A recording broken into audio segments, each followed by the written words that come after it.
The Hog Sty is brought to you by TicketClub.com, your one-stop shop for live events nationwide. Whether you're looking for game, theater, or live performance tickets, don't sweat it. TicketClub.com has you covered. So make sure you're going there for all your live entertainment needs, and make sure you're clicking over to them from the banner at the top of thehogsty.com.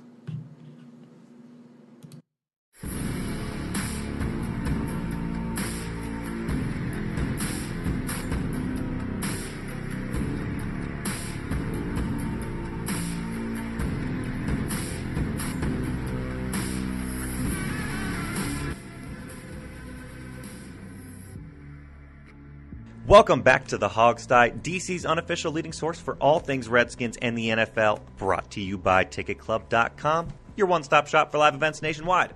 My name's Sean Conti. I got Steve Thomas and Alex Zeese here with me this morning. How are you fellas doing? Oh, it's doing awesome, man. It's good to talk some Redskins as always. You know, a little bit weirdly slow in Redskins land considering that free agency is about to start, but, you know, it's all good. I like how a week where we make a major trade is a slow week. Yeah, that's what I was going to say. Yeah, and by the way, Sean, welcome back. I know you've kind of been under the weather and out for a little while. Welcome back. I have. It's good to be back in the saddle with you guys, especially today, because joining us, we also have Matt Cones of Seasons of Discontent fame. Seasons of Discontent now being live on the Hog Sty. So, Matt, welcome to the show. How are you doing this morning? What's up, boys? Thanks for having me. Absolutely. It's good to have you here with us. We got some big stuff to discuss in the Redskins world, but super excited to have you, man, and this is all awesome stuff. So if you want to, I don't know if you're this kind of guy, say a little something about yourself for the people. We got an hour, right? I can talk all about it. There's nothing stopping you. Keep talking. All right, well, I mean, you know, if you haven't listened to Seasons of Discontent, of course, I'm been in the D.C. area for 36 years. I've lived here my entire life. Diehard Redskins fan. I like the Nationals, of course, but not a Caps fan. I'm a Penguins fan, so let the hate start. Boo. I'll start it right here, man. Boo. There we go. You know, just a regular Joe. You know, I got a 9 to 5. But, well, actually, it's a 6 to 3 job. You know, and my partner, Rick Snider, of course, works for the Washington Post, writes for 106.7 The Fan. Yes. You know, he's covered the Redskins for 30-plus years. I've known him for 30-plus years. So, you know, if you like a little bit of Redskins insider news, he does tell a lot of good stories on our show. He knows all these guys. And hopefully in the future we're going to have some guests on that people will be interested in, so check it out. We are happy to be on your network. You know, we did the Burgundy and Gold Hour for 3 seasons. It was kind of a DIY thing, and it was a lot of stress and, you know, stuff on my part. But, you know, I'm glad now all I got to do is record stuff and ship it off, and you guys take care of it. Yeah. Don't think that we're anything but a do-it-yourself operation ourselves. Yeah. Not to get too much into the backstory, but when the Case Keenum story broke out this week, Steve was trying to post it, and suddenly our whole website locked up, and I had to. Our website was dead. I had to figure out how to code some PHP, which I don't know, but I figured it out. Yeah. Hey, it's okay. Yeah, when I was doing our website, God, it's just, you sit at the computer and you're like, all right, I'm going to sit down for maybe 15, 20 minutes, bang this out real quick. And the next thing you know, it's 5 hours later. The wife's sitting there mad at you because, hey, you know, at the time she's pregnant. She's like, get out of the back room. I need your help. But believe me, I understand the not wanting to do the DIY. And, we are happy to have you guys on our network now when we talked with Rick. We've had Rick on our show a bunch, and we talked with him all the time and said, and he was saying he kind of missed doing your guys' show, and he was thinking of bringing it back, and I just threw it out there. Anything you guys need, we're happy to help. I'll lend a hand, and so we're happy to have you guys on the network now. Yeah, I think it just kind of worked out great. Man, y'all have been great. This is what I love about your show. It's basically the whole name kind of says it all. Seasons of Discontent, and it's playing into the discontented Washington D.C. crowd and audience, sports fans, and it really shows just it's playing into the idea that the Washington D.C. area has got to be one of the most beyond fan bases in the entire country, and I love that. You're basically trolling your audience. Yeah, I mean, we're trying not to obviously troll our audience, but yeah, it's just been how many years of just mediocrity. And, up until last year, and I do this on our show, so I never will knock the Capitals. Up until last year, they were expected to win, 4 or 5 times. They never could get over the hump. They finally did it last year. Unfortunately, they did it over my boys in the second round, but it's just been such mediocrity in this town, and you feel it. I mean, you feel it walking through the streets after Redskins losses, or the Nationals in 2012. This town was devastated in 2012. Sports I've always said that if you want to know why we had that recession in 2008, it was just everyone in D.C. was so depressed that the economy tanked. It had nothing to do with the housing market. No. Everyone in D.C. was sick of losing. They weren't paying attention, and the economy tanked. So that's what happens. Yeah, Redskins jersey sales went down. Yeah, right. But that's our number one export in America. It is. And I know you're a Pens fan. Give us one. Come on. You guys had what, 3 in the last 5 years before that, something like that. Lot. You can skip a year. Yeah, we've had 5 total. We had 2 back-to-back. Yeah. Like I said, my wife's a diehard Caps fan. That's how we met. We met on Twitter because we were talking about Caps Penguins game, and then we just happened to realize we both live close to each other, so we met up at Green Turtle, had some beers, and watched the Penguins. Well, that's going to be tough for you. They're shutting that thing down. What, in the Green Verizon Turtle? Center? Yeah. No. We met down here. I live in okay, Southern okay. Maryland. There's a there's a Green Turtle. Well, they're all over the place. I just assumed only you thing meant the Verizon Center one. What makes me feel better No. is that Pittsburgh has to have the Pirates. See, that makes me happy. Because Yeah. you've got great things with the Steelers that always seem to win everything, and the Penguins win everything, but the Pirates are consistently one of the worst teams in baseball, and that at least makes me feel a little bit better. And they don't have Yeah. a basketball team, so we can't crap on that. Yeah. Yeah, and it baffles me because that town, I've been to Pittsburgh, that town is so behind the Pirates and their mediocrity to suckage. It's just amazing. Yeah, it's kind of like us with the Redskins and here. Yeah, but I mean, the Pirates are such a historic franchise with so many great opportunities to try and win a World Series, and then they just crap the bed and sell all their players. Yeah. It's like I always say, and I said this on our other show too, It's Just Business. It's all about ownership. All this stuff, all these teams, it's always about ownership. If you have a guy like Dan Snyder running the Redskins, they're always going to suck, or they'll be mediocre sort of in perpetuity because the owner doesn't know how to win and he doesn't know how to build a winning organization. It's the same thing with the Bullets/Wizards. They've got, this owner, who's continually stuck in mediocrity. It's always about ownership and team structure. Yeah, but the same time, the Wizards owner just won a Stanley Cup and has done a great job with the Capitals. Listen, sun shines on a dog's butt every once in a while, okay? Yeah, and Leonsis, he didn't even really want the Capitals when he bought them. It was a deal that he struck out with the Poland family, where, hey, if you're going to take, the Wizards/Bullets whenever Abe passes away, you got to get the hockey team first. And, he actually became very passionate about the hockey team, but it's funny, he did the same thing that Snyder did when he bought the team. He went out and signed Yager. He signed all these big-name guys and made all these big-name trades, and it just fell flat on its face, and then he got a real GM in there. And I know I'm not saying that McPhee was a real GM, but his protege, McClellan, he was a real GM that learned through the system, and he built a winning team. Although, honestly, the Capitals should have 3 Stanley Cups by now because they've always had the leading scorer in the league in Ovechkin. They've always had good players around him, whether you go to Backstrom, Semin, Mike Green on defense. They had all these guys. Somehow they just put it all together last year, and I think it was because the pressure was off them.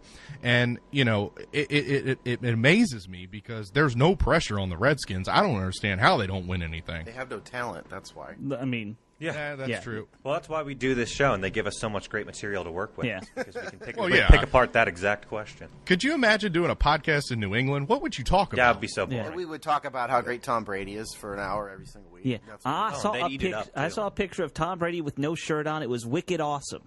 That's what it would be. The name of our show would be Kissing Tom Brady's Son. Yeah. Or something like that. Because he's got this weird thing going on with his son. And kissing Robert Kraft on the mouth. Well, that takes on a whole new meaning now that Robert Kraft's in trouble for prostitution. Yeah. Well, hey, the man's, 70-something years old? Right. I mean, come on. Yeah. Yeah. How are you supposed to take care of yourself with all those championship rings on one hand? He's got a 39-year-old girlfriend, Matt. What's she doing? Isn't that her job? Yeah. We know exactly what she's doing, Steve. Yeah, exactly. Someone else. What do you mean? That's exactly what she's doing. Yeah. What she's doing. We do now. Yeah. I mean, I don't know how we want to go here, but I mean, come on now. Everybody likes a little strange now and then. Just some of us aren't famous enough to get it. Yeah, that's right. Yeah. I'll tell you one thing, though. My thoughts on that topic. If we did a show in New England, we'd have 3 million weekly listeners listen to us lavish praise on Tom Brady every week. It would be boring as hell. Oh, but for we'd sure. have 5 times the listenership up there, guaranteed. I like how you're saying that's only 5 times our listenership. Yeah, you're right. Well, you're right. Look, I was told there'd be no math. All right, let's jump into it because, my goodness, guys, we do have some news to talk about this week. In fact, some pretty big news. It's fairly interesting. In fact, just to give people a heads up, we can go over it. We got to talk about Case Keenum. We got impending free agency. We've got some trades around the NFC East, so that's plenty of meaty stuff to jump on into. Should we just jump on into this Case Keenum thing, guys? I'm feeling a little shell-shocked right now. I don't know if I can handle this topic, but here we go again. I'm getting whiplash from all the quarterback discussions that we have on this show. Yeah. So let's do another one. It is a game of ping pong, isn't it? It's quite a game of ping pong. We ping ponged, 4 times? 4 different guys last year? Yeah. Here's a 5th. Here we go. Okay. So, big trade from the Broncos. Somebody just give me your big headline thoughts as you saw this headline hit the wire. All right, when I first saw the headline, I was throwing a chair through a window because I was like, why would you trade for a guy who's got a big contract and who's not very good and this makes no sense? And then I went out and grabbed the chair and put it back down because I saw what the trade was. Yeah, I mean, my initial fear was that Case Keenum had an $18 million base salary. Here's what the trade was, first of all. We got Case Keenum. We sent them a 6th-round draft pick. They sent us a 7th-round draft pick back. But more importantly, his contract was modified, wherein Keenum basically gets his $7 million partial guarantee. The Broncos pay half of it. They threw him another $500,000, and then the Redskins pay $3.5 million, which is going to be the cap hit. So, I mean, that works with what the Redskins can afford. Mm-hmm. And in terms of my initial thought with Case Keenum is we got a healthy Colt McCoy, part 2. Yeah. Matt, what about you, man? What's the number one thing crossing your mind when you hear this?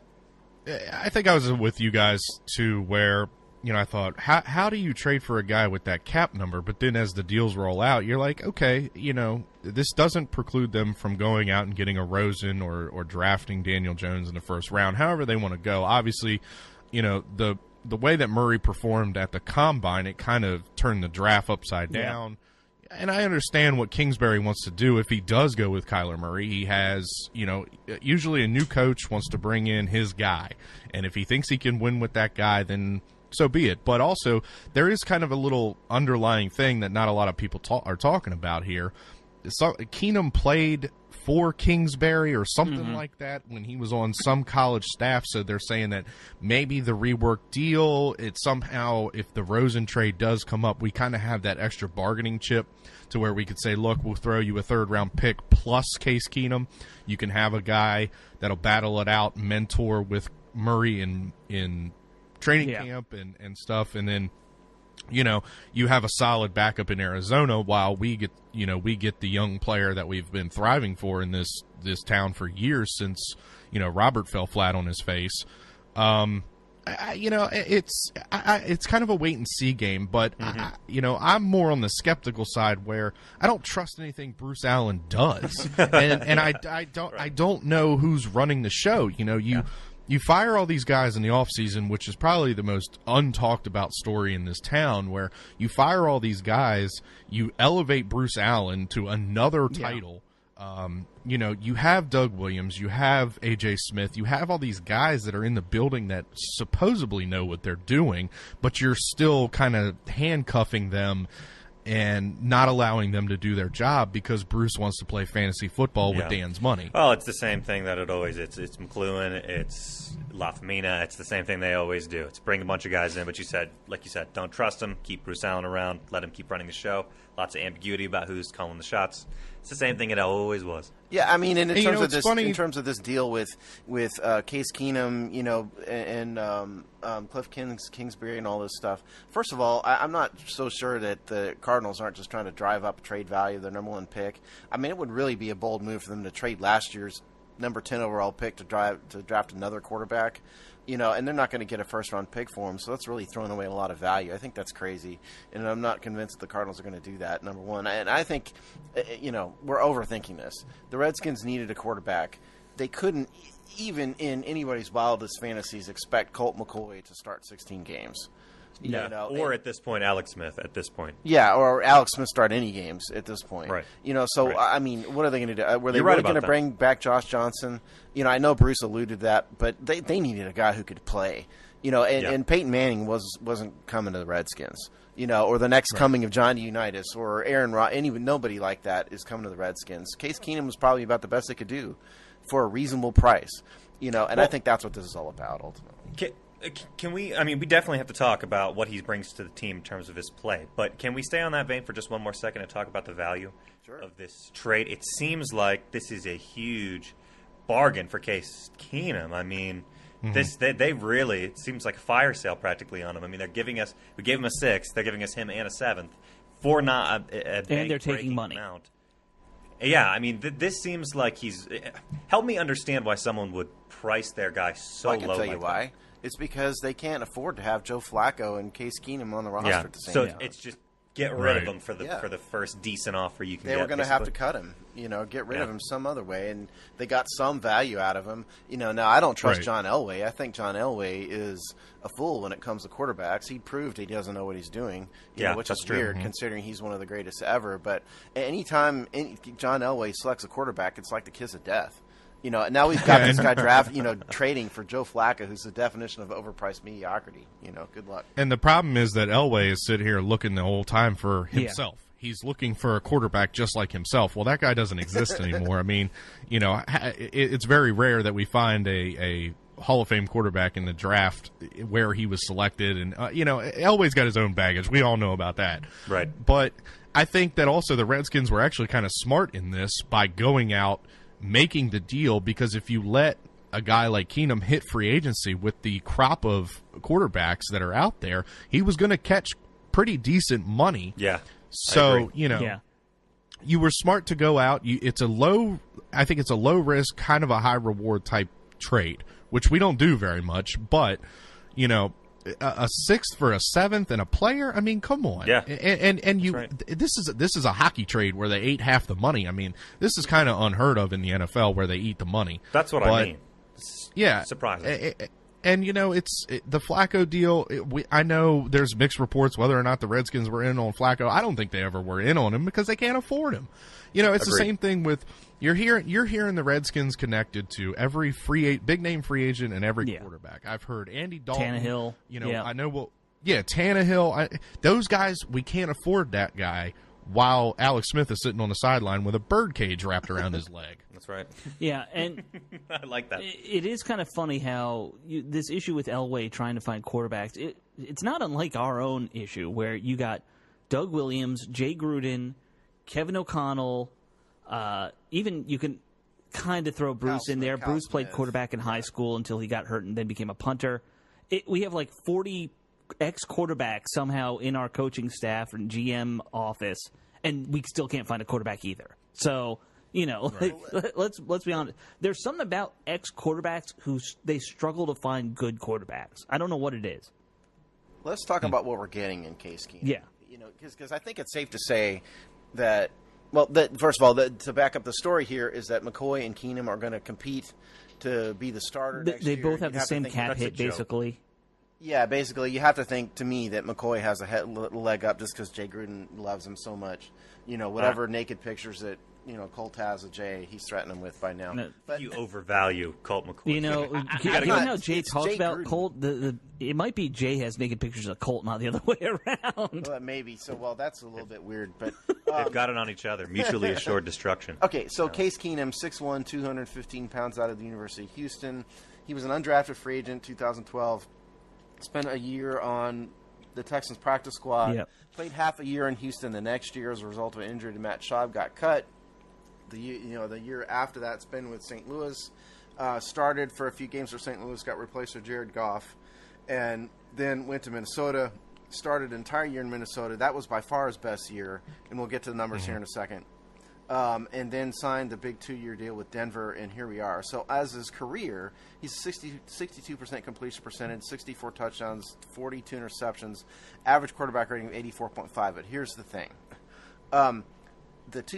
What he really is, he's going to complete about 60% of his passes. Yeah. His quarterback rating is going to hover around 80, low 80s, and you're going to get more touchdowns and interceptions out of him. That's really what. But not the ideal 2 or 3 to 1 ratio.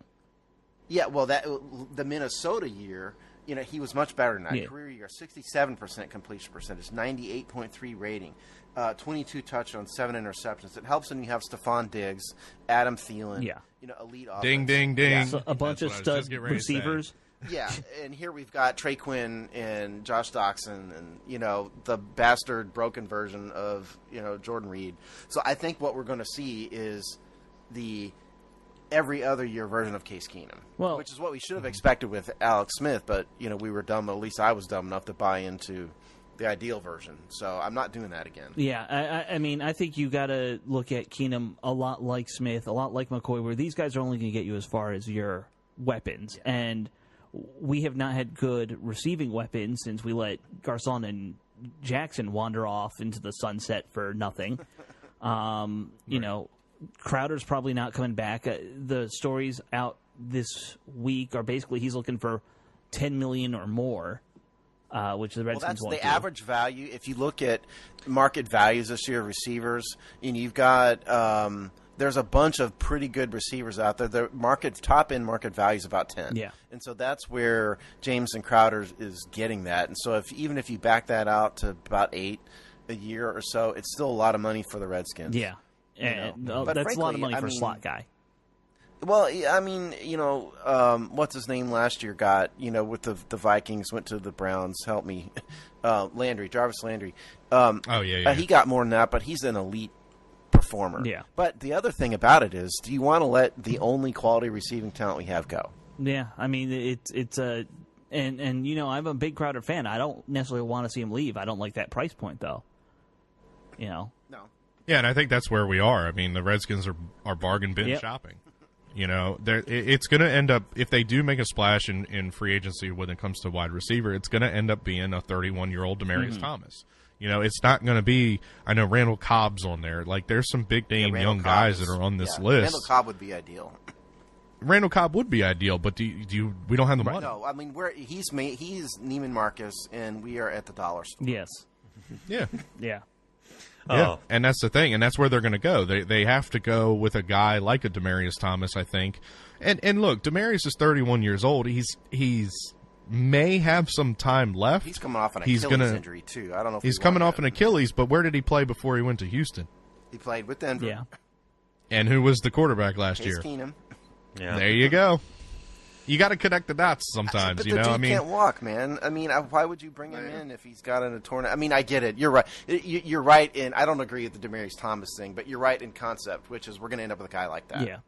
Yeah, and I mean, would you rather have a guy who can't walk in Demaryius Thomas, but he can catch, or would you rather roll with Josh Dotson, who couldn't catch anything? I'd rather roll with Cam Sims, to be perfectly honest.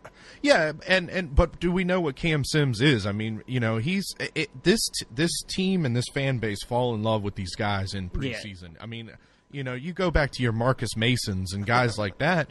These are all like we're all in uproar when Lake Seastrunk gets cut. after the offseason. I can tell you this though. I watched all of Cam Sims' Alabama film, and then I obviously watched his preseason. He was underutilized at Alabama. This kid, I agree with that. This kid was basically catching a series of flat passes and blocking for Jalen Hurts. Yeah, and then he would come out in the fourth quarter because Alabama was ahead 80-0 at that point. Right, right. He did. It was immediately obvious that Sims. The pro coaching Sims received opened his game up. I'm not saying he's going to be the next Art Monk, but I'm saying this kid has a lot more potential than we might think. And had he been in a better passing program than Alabama, I think he would have been a much bigger prospect. So maybe I'm just in love. Maybe I'm falling for the Marcus Mason trick, as you said. Or the Anthony Mix. There's so many guys on that list, right? Yeah. Yeah, what was the wide receiver? Marco Mitchell. There you go. Well, I think he was the one that ended up in jail. I think. No, that was Mix. I think. Was it Mix? Yeah. Okay. Who underage girl in a car, something like that. I don't remember the details. I mean, it could be that. I think it's more of a. There's also the Mo Harris type guys who they've been there forever, and every year, the last 3 years, they're like, this is going to be the year. He looks great. He's athletic. He's catching everything in preseason, and he has maybe 1-2 good games a year. and that's about it. You know, like hey, Ryan Gruden is a free agent. Yeah, that's true. Yeah. Oh, God. Don't put any more ideas like that out into the ether, Matt. We don't need that floating. Well, we could around always sign him and then release him and say he was, not passing the physical again. By the way, Yeah, the that's Redskins fired Jay Gruden's son this week. Speaking of, actual Gruden children, yes. Yeah. I mean, Jack Gruden got canned for being drunk and getting in a fight in a bar in Ashburn. Yeah. Yeah, and his nephew went to be with John in Oakland, Yeah. I think. The one who looks like a pretty the long leash Hulk. with guys like that.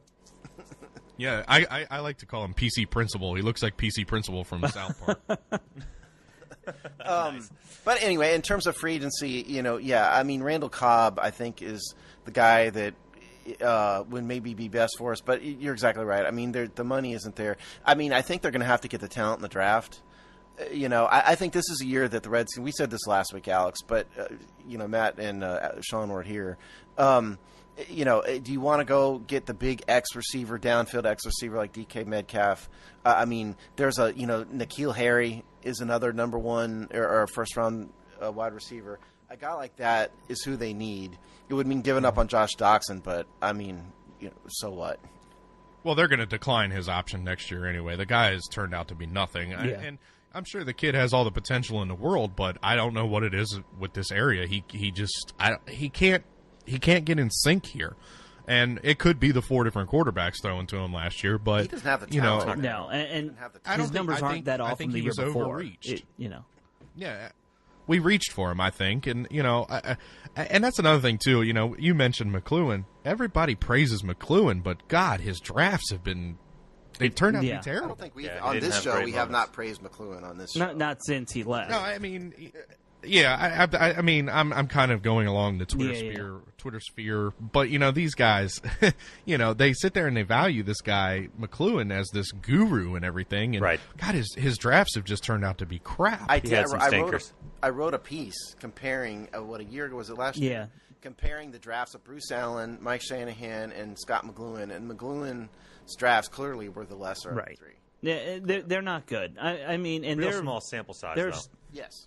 Yeah, there are things he did well that this team doesn't do well. I think his ability to just be kind of like a calming leadership force in the front office was undervalued, maybe compared to what we got now. Got the team back on the Budweiser off of Scotch is what I think really happened. We'll never know. Yeah. That's the moral of this story. We'll never actually we won't. know what exactly he was doing, how much control he had over player decisions. We'll never know. But you know what? Can I take us back in time for a minute? I know I'm kind of hitting the rewind button on the show here, but can we go back and just talk a little bit more about Case Keenum versus Colt McCoy? Particularly, is he really just a healthy Colt McCoy, or is he bringing something more to the table? I don't know. I'm just going to give you guys my thought on this. Right off the top of my head, I don't know why we wouldn't just say at this moment exactly in time he's the obvious starter for the team right now. I'm surprised to hear people say, oh, it's going to be a genuine, honest competition between him and Colt McCoy. That seems kind of crazy to me. So can we talk a little bit more about that? I'm with you. Okay. I'm with you. Okay. He's starter. He comes in day one. He will be number one on the depth chart. Maybe they'll come out and spin it saying, well, Colt's not 100% from the leg injury, yada yada yada, whatever, however they want to spin it. But you go out and you make this trade. Obviously, you like the kid. You're going to bring him in, and it could be a genuine competition. But I think he's starter day one. Me too. When I said that, I was really meaning from the Redskins' perspective. It's kind of the way it's kind of played out, or the way it's kind of been said. But listen, I mean, Keenum is more experienced. Yeah. Than Colt. Colt basically was a 1.5-year starter back in 2010 and 2013, and he really hasn't been a solid starter ever since. But for his one brief flirtation with the Redskins. Keenum, on the other hand, has basically been a starter, albeit sometimes a mediocre starter, basically ever since he's been in the league. So he's started 54 games, whereas the other guy, Colt, has only started 27 games. You cannot devalue the experience that you get from going to an NFC championship. I don't care how they got there. Yeah. You cannot devalue the experience that he had playing in that game. And, whether it's the Minnesota Miracle to Diggs or whatever they did, the fact of the matter is the guy has made it further than Colt McCoy ever will. Now, look, Colt, he's gotten a raw deal since he came in this league anyway because he was drafted by the Browns. So Factory Sadness, Mark. Say their Matt. Say their name correctly. It's Factory not the Sadness. Mistake by the Lake. No, that one worked. I like that. That The worked. Mistake by the Lake That worked worked. too. Yeah. Okay, but he was behind the 8 ball coming into the league. But and they had him start when he was actually injured and couldn't throw. Exactly. And, if you want to talk about Keenum's mechanics, yes, they are very similar. Keenum seems to have a little bit of a bigger arm. He overthrows a lot of guys. So, you're going to need to get somebody that can catch up to that ball. But, I think Keenum from the start, you make this deal, he's not sitting on the bench. I don't care. The money's the same. The experience is definitely goes to Keenum. Does Colt know the playbook? Sure. But Jay Gruden is supposed to be this quarterback whisperer type guy. Right. And, you're bringing this guy in. Obviously, this was a Jay Gruden move, I would think. He starts. Mm-hmm. He has to. Yeah. Most importantly, Keenum has been healthy. The only real injury he's had in his entire career is that concussion when he was at the Rams that he wobbled all around the field and they didn't pull him out. I mean, that was the only real time he's ever really been injured. Yeah. And we all know what happens to Colt McCoy. Yeah. Every single time. So, At the end of a 3-game stretch, that's all Colt gets. Mm-hmm. He gets a 3-game stretch, and then he goes down. Yeah, I mean, Colt probably, you feel bad for the guy at some level, I guess, because he's probably thinking this is my chance to start finally, and they bring Case Keenum. And he thought that last year.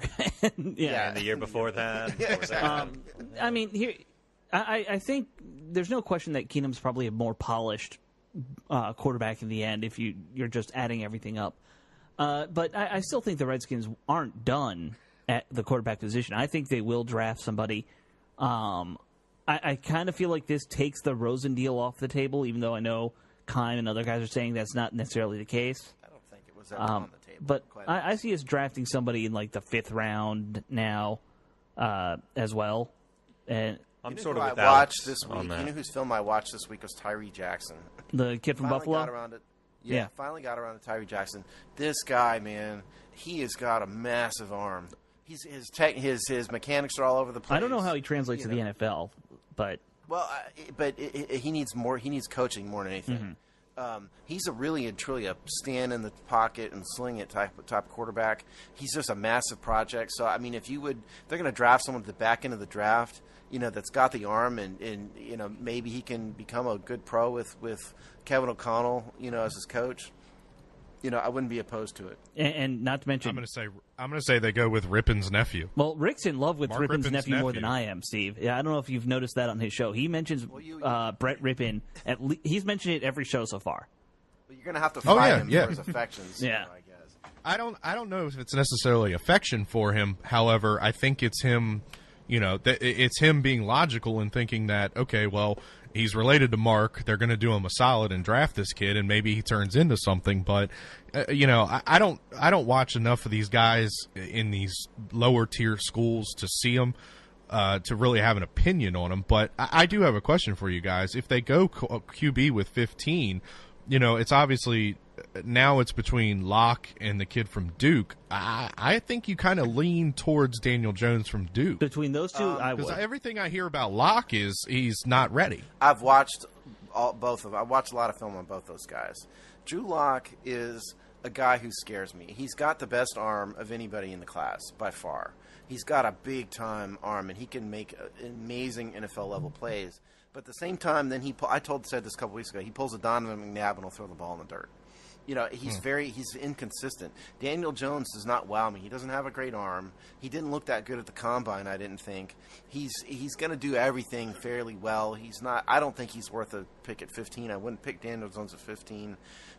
Brett Rippin, solid mechanics, but he's another one of these guys that's kind of lumped in the middle. He's got a weak arm. And yes, I saw Ian Rappaport had the quarterback velocities at the combine. I couldn't care less about that. If you watch the film, Brett Rippin has a weak arm. And I don't think Jay Gruden needs to bring in a third guy with a mediocre arm. I think he wants a big arm, big, tall, strong-armed, solid quarterback who's got a quick release. That's what I think. Okay, but I got another one for you guys then. This is obviously going to pan out to be a transition year. I think at the end of the season, they wipe the staff clean. I think Gruden, unfortunately, will be fired. Do you draft a quarterback and force this quarterback on a new coach and a new offensive staff. It doesn't matter if it's after the first round. That's my if you draft a guy in the third round, you're not forcing anything on a new coach. That's why I think that's actually the smartest move they could make. Would not be one. It's not a good class. Two. So just draft. What you really need to be doing is building for 2 years from now. So find someone who's like a defensive stud. Find that wide receiver that can actually be the corner of this offense. And find someone like that who you can build around for 10 years and then get your quarterback next year when you get a new coach. And I'm a big Gruden fan, but I'm with you. They're setting him up to take the fall anyway. Well, yeah, I mean, just look at the defensive coordinator search. That'll tell you right there. Nobody wanted to come here because they know this is it's a staff that's not going to be here. So if why you listen to Gruden talk, you know that's true. Yeah, he knows it. I mean, and look, in terms of the Redskins forcing quarterback on a coach, I mean, they did it to Gruden. Don't we have a history? Yeah, we have a history of this. They did it to Jay Gruden with RG3. They tried to force Jim Zorn, the offensive coordinator version of Jim Zorn, onto a head coach, and surprisingly enough, no head coach wanted that. I mean, this front office has a history of forcing people, forcing things on people. They need to make a splash. I think Dan Snyder and Bruce Allen in their head, and I've heard this kind of off the record too, that they are desperately looking to make a splash for marketing reasons. And I just refuse to believe I think that's even been said by people on social media publicly. Yeah, maybe so. Yeah. I mean, but Case Keenum isn't a splash, But splash, do you say free agency or do you say draft? Because I think free agency, the splash is there, and it's Landon Collins. The kid wanted to play here when he was coming out of college. Everybody He's a huge wants Sean that. Taylor mark. Everybody here wants him. He wants to play here. I think that's your big splash in free agency. And then, the draft is a crapshoot. Let's be honest. Yep. It is what it is. It always is. I mean, yes, we have all these nice compensatory picks, and we've got the 2/3, and everybody values a third-round pick now. But the big splash is with proven players in free agency, and I think that Collins is going to be the priority. You need a safety. I've heard Tyrann Mathieu. I've heard all these guys, but let's be honest, Tyrann Mathieu, that was a DJ Swearinger. Hey, come back with me. We'll recreate what we did in Arizona. Didn't work out, obviously. He's a free agent again, but I go Landon Collins to shore up your back end. He's an inside the box type safety. You got to get somebody that can play, that cover safety. I don't know if it's going to be Fabian Monroe because of his issues and stuff, but you've built this defense pretty well, and you've brought in a lot of guys with experience to coach this team. You brought in your Rob Ryans, you have Tom Sula, you have these guys with defensive coordinator and head coaching experience to coach up these dudes. I don't know what he's going to be being out of football for so long, but you have a guy like Reuben Foster. A lot of the rumors are saying they're going to cut Josh Norman, so you've got to shore up your corners. I mean, I would focus on, like you said, the outside, the periphery players, and then let the new coach come in, pick his quarterback. Like I said, I think this is just a lame duck year. It's going to be another maybe 6-10, 7-9 type season, but you have pieces to build. You make your team more intriguing to a guy coming in from another team that can come in and say, look, I've got pieces here to work with. Let's just shore up what we need to shore up, and then we make our run in 3 years. Yeah. And Collins is a perfect age right now if you're going to make a big splash on a free agent. He's only 25. You're going to get 5-6 years out of him if you sign him to a big contract because, I agree. And listen, I mean, I think they should sign Landon Collins, so I'm going to play devil's advocate here, though, with him. The problem with Landon Collins, if you want to say there's a problem, is that he's not versatile. The Redskins do like versatile safeties, and sort of a hallmark of everything they've done over the past couple of years has been versatility, or at least that's what they try to do. That that hadn't always worked. Collins is strictly in the box safety. He is not a rangy free safety. Let me counter that by saying it's never worked. I mean, we got 1 year out of DJ Swearinger, and that was probably the most successful safety we've had in a decade. And he was he was pretty versatile. Yes, but we haven't. But I do had think that. they need. But I mean, why would you pass on a 3-time Pro Bowler? Right. Tackling machine. He wants to be here. Isn't he a native of DC, the area? I know he's a He was a big Sergeant Taylor guy. Yeah, Sean. Yeah, he loved Sean. He loved Sean. But, especially with Monte Nicholson's trouble, and, I don't know even if he wasn't in trouble, do we really want Monte Nicholson starting?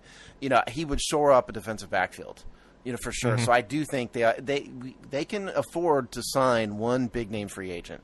They may have to cut Vernon Davis or maybe someone else. I don't think they should cut Josh Norman. I don't know who they would have to replace Josh Norman is the problem. Exactly. By the way, he's from Louisiana. He's not a DC guy.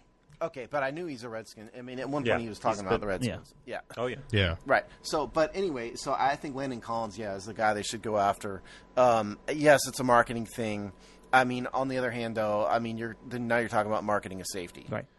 I think what they really want, if you gave Wide Bruce receiver. Allen true serum, exactly right. They want to bring in like a DK Metcalf, and and he's got, he blew the combine away, but he has concerns of me too. Metcalf doesn't have big college numbers. He didn't ever really produce a huge in college. He has injury troubles. Yeah. His 3-cone drill time was terrible, and while that's not the be-all, end-all of wide receivers, that does make me question his agility, and it makes me think that he truly is just a vertical receiver who's not going to be able to really run the whole route tree effectively. So, there's questions about him, but I think that would be a marketing dream to bring in a dude like Metcalf who can run a 4.3, he looks like Batman. Pair that with Landon Collins, and there's your marketing. There's your buy tickets. What it all boils down to for Bruce and staff is who can we put on the ticket, what jersey can we market to the public, who goes on the cups and the banners outside of FedEx Field. Look, I love DK Metcalf. I always follow Walter Football for their draft, their mock drafts. They have Metcalf actually going 14 to the Falcons right ahead of us, so that kind of sucks. But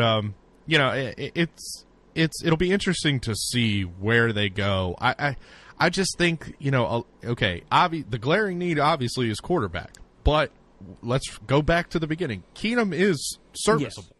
You can win games with Case Keenum. I always say, the 2000 Ravens did nothing for this league with Trent Dilfer winning a Super Bowl because it proved to you that with a good defense and a good run game, you can win a Super Bowl.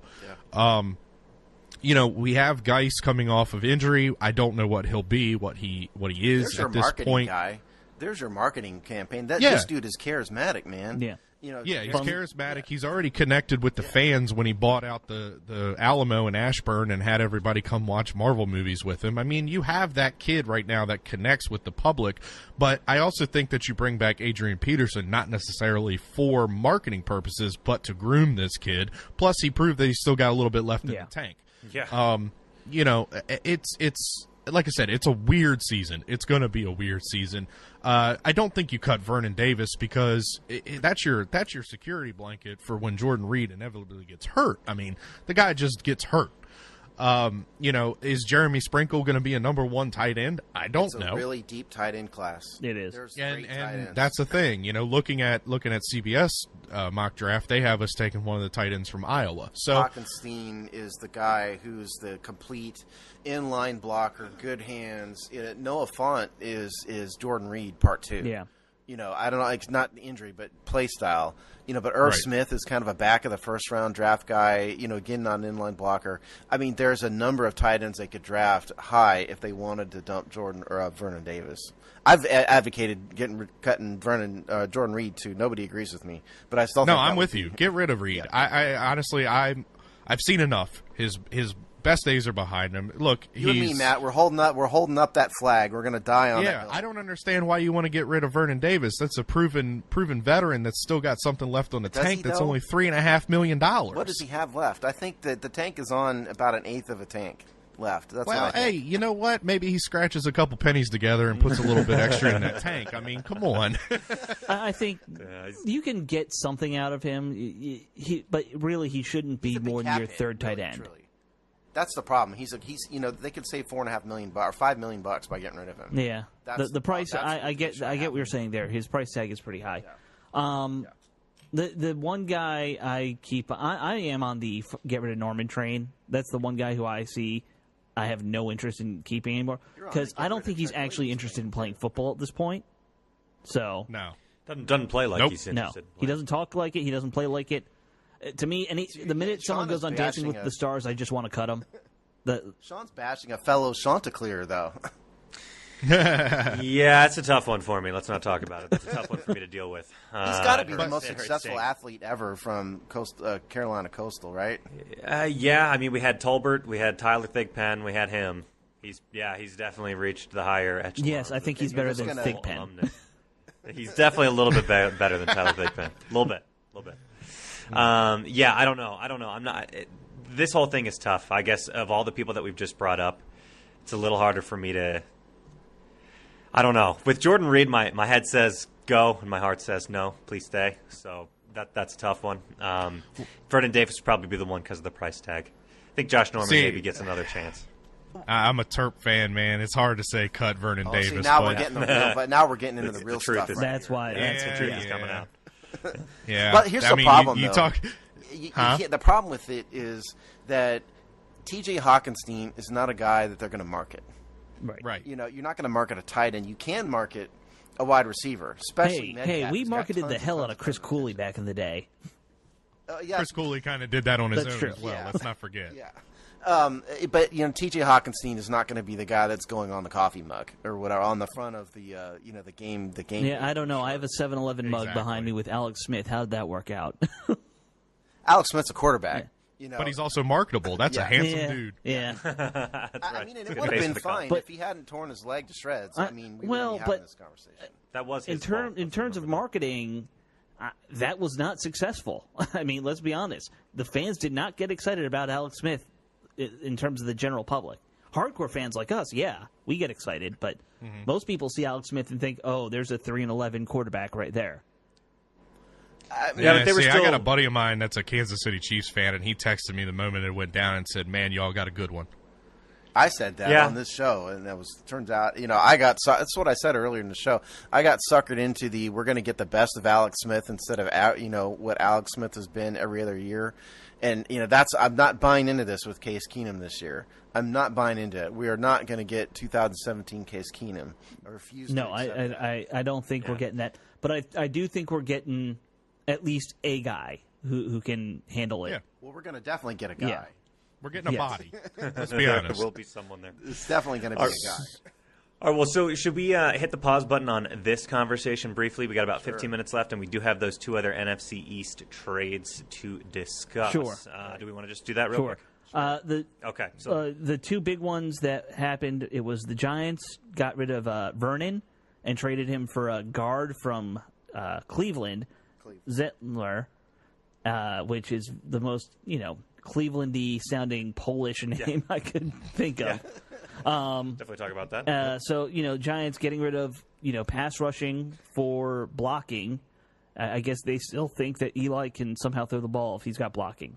The Giants' offensive line is a complete and total mess and needs to be rebuilt. Sure. They desperately need bodies. This is their idea of saying we recognize that our offensive line is a complete disaster. Yeah, but haven't we seen this the last 3 years where their line's been a disaster and they get somebody and it doesn't help? I'm not saying they're doing it the right way. I'm saying that's what they're thinking. Okay. Yeah, how much did they pay for Nate Solder? I mean, come on now. Yeah, the Giants don't know what they're doing when it comes to finding linemen. It's almost funny. Which is it makes me happy. Yeah. Of course. I've heard a lot of mixed things about it, though. This was mostly money, again, right? This was mostly a money issue. Getting rid of Vernon, yes, because I think they paid him $80 million, and he hasn't worked out. Yeah, he hadn't worked out. I mean, he's been good, right? He just hasn't been maybe as good. Not as $80 million at that good. Price point. Yeah, right. Yeah, no, and that whole class that they brought in with Vernon, Snacks Harrison, and all them guys. I mean, Snacks had a couple good seasons, but their defense has kind of been a show the past couple seasons. Just move on, cut. Cut the fat, open up some cap, but yeah, their offensive line is garbage, and I think the Giants are shooting for the bottom. They know they're going quarterback. They're going to have Eli as the bridge this season. I think they go Haskins from Ohio State. Yeah, I agree. That's kind of like everybody's consensus pick for them. Yeah. Although they supposedly have been sniffing around Jones too, because he's got the Eli connection. Why on earth would you with the sixth pick? Yeah, that's crazy. I mean, I've just seen news reports saying that they talked with him a lot. Light years ahead of Jones on film. Haskins is light years. Yeah, I agree. I'm just saying. Yeah. crazy. Yeah, and they're moving on from Collins. They didn't tender him. Their defense is going to kind of be in a rework period. I think they need to obviously protect the rookie quarterback when he comes in, and they need to protect Barkley. Those are your marketable guys. If you want to talk about marketing, Barkley, and if it's Haskins or whoever it is, those are your guys, and you need to protect them. So, I don't know anything about this guy. I'm not going to pretend that I know anything about the guard that they bring in, but their offensive line, everybody talked about last year because they got Solder and they brought in this guy and this guy and this guy, and then what they end up doing? Same problems. Yeah, Eli was probably one of the most sacked quarterbacks in the league. Yeah. The problem isn't necessarily all the line either. It might be the quarterback. You have a statue at quarterback. What do you expect? An old statue. The one thing no one ever talks about with the Giants, in my mind, is the fact that you still have a pretty crappy head coach, and you're not going to go anywhere until you fix that. Yeah. Yeah, and you have a GM that doesn't want to make trades. Well, he made a trade there. Made a trade. Yeah. Well, I meant more in the draft. He does not move up or down in the draft. He stays pat where he is, and he goes with best player available. Now, that philosophy seems to work out more than it doesn't. But this guy, he's staying pat. Yep. Yeah, it's not going to create any huge splashes in the moment. It's a more overtime strategy. So, agreed. Okay, well, anything else about that? I mean, likelihood. I'll ask you this: likelihood of the Giants being the worst team again in the NFC East next year. What do you think? Look, I mean, if we have 24 people in IR again, who knows? You're right. I think it's between the Giants and the Redskins who gets to be fourth next year. There's no doubt about that. I mean, the Eagles aren't going to be fourth, and Dallas. Dallas apparently could implode at some point soon, though, because of whatever contract they're going to give Dak. Yeah. Because I saw something they were thinking $30 million a year, and I was like, please do it. That's the most Jerry Jones please thing do it. ever. It's getting shockingly. It'd be totally. It makes complete sense with the way things are. Right. The Eagles made a trade, though. Yeah, right Eagles out. traded Michael Bennett to the Pats. That was their trade. Oh, good. Yeah. I'm so happy for the Pats. Michael Bennett's criminal case again. He had a setting a week ago, and he reset his trial date to, I think it was March 27th. So, this was he beat up an old lady at the Super Bowl 2 years ago case. It'll disappear now that he's with the Patriots. Of course. They have another criminal case to worry about. That's more important. Well, but they're good at making things like that disappear. No, I told you before. I mean, I know the DA. Yeah. She's not bringing a case that they can't prove. I just don't believe that Kim Ogg would do that. So I haven't talked to her about it. She's hard to get a hold of nowadays. Also, she probably can't talk too much about it if it's a current case. No, I mean, I used to talk to her on a regular basis. And, yeah. Since she's been the DA, it's dramatically harder to get through to her. But the point is, that case is hanging around out there. Michael Bennett is the type that is going to fight it all the way instead of doing the smart thing and plead to a misdemeanor. So stand by on that. The interesting thing about the Bennett trade, he was just talking, 2 days ago about how he wanted a pay raise? Something like that, yeah. You see this? Crazy. How old is Michael Bennett now? With 33? He's getting up there. Yeah. I don't know exactly how old he is. I just don't like Michael Bennett, sue me. But so the Pats will take him, and either they'll make him work, and he'll be a superstar, or they'll just cut him. Right. Well, and it's very Patriots to trade for a guy who's in some trouble, and they'll turn him around, and he'll have 2 great years, and then he'll be gone. Yeah. Yeah, that's exactly what I was going to say. I mean, you're going to a winning culture. Winning cures all. I don't care. Winning cures your need for money. You know, it screams to me Belichick. I mean, this is what he does. He tried to do it with Albert Hainsworth. He did. Even he couldn't fix that. Well, I don't think anybody can fix that. But he did it with Andre Carter. How productive was Andre Carter with the Patriots for a year or two? I mean, that's the thing. He takes other people's junk and turns it into $1 million. I mean, it's not. If you look at what he does, it's very simple. It's always, all right. What's the 1 or 2 things you do good? Just do those. Right. I'm just going to have you do the 2 things you do and nothing else. We're pretty lucky that Bill Belichick isn't that great a drafter. Yeah. Because can you imagine if he had pulled in some serious talent that really stuck around, how good this team would be? Because it's been like the Tom Brady show. Julian Edelman. You going to tell me Julian Edelman would be a superstar but for being with Tom Brady? No, he'd probably be a failed quarterback by this point. Yeah, exactly right. And so, I mean, imagine Tom Brady with legit talent around him. Thank God that hasn't happened because we'd all have to hang ourselves. We had to watch that. I mean, we're already on the brink of it with how good they are now. True. Look at these guys that have left New England. You go with your Welkers, your Amendolas. I mean, they go to other places. They're superstars with Tom Brady. They go other places and they're just guys. Yep. I mean, it's amazing Jimmy what they Garoppolo, do up there. Yeah, Garoppolo. I mean, look, Garoppolo had flashes when he first went to San Fran, and then he goes out and gets hurt. I mean, you can't fault the guy for that, and I'd give him another year. I wouldn't Ryan necessarily Mallett with the Patriots for a while. He failed.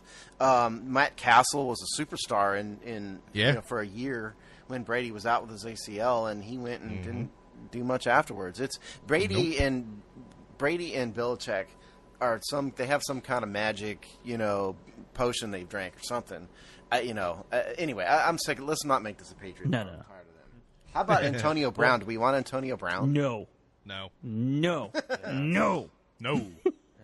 Expound on those thoughts, guys. Why the hostile no? Because he's a diva. Yeah. He's over 30. He is. I thought Antonio Brown is the top receiver in football for a long time.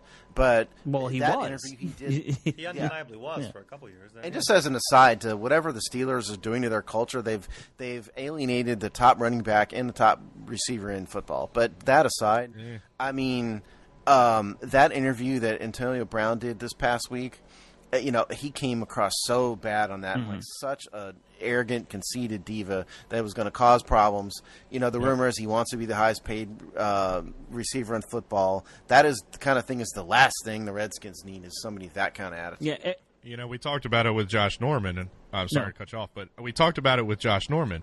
Josh Norman is into the Dancing with the Stars and all this other stuff. Antonio Brown's the same way. Antonio Brown was on that Masked Singer show. He's trying to up his Q rating with Hollywood. Yeah. And you're right. He was the top wide receiver in the league for many years. But I want to go back to something what you were saying, alienating people. Look, LaDavion Bell, wherever he goes, that running style is not going to work with any other team because that offensive line was strong at letting him do that stutter step type running style. It's not going to work other places. I've heard the Jets really want him bad, but I don't think the Jets offensive line is built anywhere near like the Steelers offensive line. I don't understand what's going on in Pittsburgh, honestly, because that culture up there is just such a winning culture. And you go to the Steelers, it's like a rung below the culture in New England where you come in there, you play ball the way that they want you to play, you're going to succeed. But I don't understand what's going on with the Bell, Brown, Roethlisberger drama. I understand Le'Veon wants to get paid. The lifespan of a running back is not what it used to be. But Antonio Brown, now, the reason I don't want him on the Redskins is because he's going to come in here. They're going to be 6-10. 7-9, 8-8, whatever they're going to be, and it's just going to turn into another offseason all about Antonio Brown saying, I'm unhappy, this guy can't get me the ball type stuff. And that's what it all comes down to for me, of course, is it's just not the right time to make that kind of move for an expensive vet receiver. You do that once you have a quarterback, and you're like, well, we just need to get one or two more weapons around us to really make a run. We don't have a quarterback.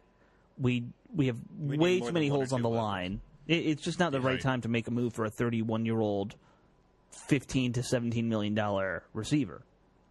Well, the other thing is I can't trust a guy with black hair and a gold mustache. Well, that's a whole other story. That really says something about the guy.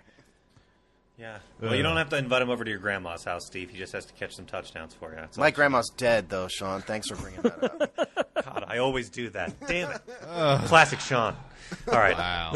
On that note, we'll begin our wrap-up here. Guys, what are your lingering thoughts from all the stuff we've talked about today? Anything still lingering? I can't wait for the Brett Rippon to Antonio Brown connection next year. You can wait for that, Steve. I know you can. Anything else? Anything jump out at you from these NFC East trades or the Redskins' home situation? Yeah, I mean, I think the Case Keenum thing, if those of you out there have lingering doubts about it, it's a good thing. They got a decent starter for a small price, and they traded away basically nothing. So from that respect, it's a win-win. Yes, it's Case Keenum, but they had to have somebody, and they did a pretty good thing. So to me, it's more just finding some breathing room in the quarterback situation that you're in. You're not forced to over trade for Rosen, or you must draft a quarterback at 1 now. And I still don't think Rosen is going to even be on the block. I don't think so anymore either, but because I think if he was, it would have happened already. So I think maybe they put some feelers out and they were like, we don't like what we're going to get back. Honestly, the Cardinals, I think them being rumored to taking Kyler Murray, I think it's just forcing someone that wanted Kyler Murray really bad to trade up to number 1, and then they still have the security blanket of Josh Rosen.